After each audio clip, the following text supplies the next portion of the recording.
in the middle of the RFI to the RFP. We've been having discussions with our utility about power, because typically the primary output is some kind of electricity generation. And so in order to have a project, you need to have this relationship with the utility to accept that power. And specifically with projects like these, they would prefer to be recognized as firm baseload power, meaning that like your renewables are dispatchable. When they need it, they'll take it. When they don't need it, they'll curtail you. And because of the financing component of the project, it can't be so up in the air like that we're not recognized as baseload or some firm commitment.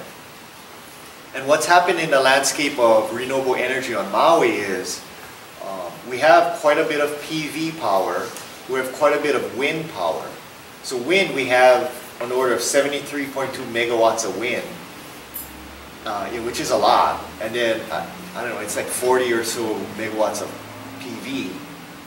And if you look at the daytime demand, it's on the order of 180 megawatts. So there is some room to play with, the 70 plus the 30 or 40, there's still some room to play with. But the overnight demand drops to on the order of about 80 megawatts. So you can imagine if the demand is only 80, we already have 73.2 megawatts of potential wind. I mean, there's not much room to insert a waste to energy project capacity as baseload, as 24/7 selling to the utility.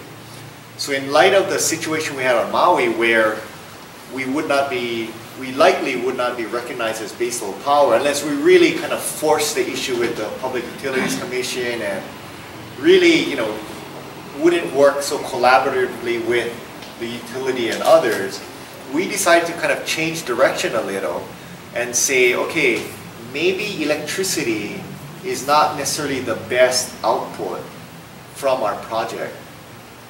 And so I researched further Europe's model. And what Europe does that's different from the mainland US is a lot of places have a two-stage process as far as waste conversion or waste to energy, whereby the first stage is taking in the trash, sorting out whatever residual recyclables are in the trash, and then processing that trash to create what is called RDF, refuse-derived fuel.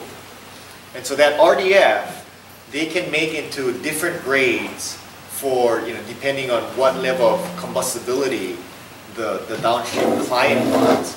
But that first stage creates almost a commodity fuel that then power generation resources currently existing throughout the landscape can then buy that RDF as a fuel for their business to create electricity. So it's a two-stage process of creating this refuse-derived fuel, and then from there utilizing existing power generation resources to utilize that fuel. So the opportunity to use a fuel is expanded because there are different users. And so if you look at like someplace like H-Power in Honolulu, their first two boilers were RDF boilers. So they shred up, they pre-process the trash, dry and shred up the trash into refuse-derived fuel, and then burn the refuse-derived fuel in their boilers, and create electricity. So that was something that I thought would be best for the Maui community.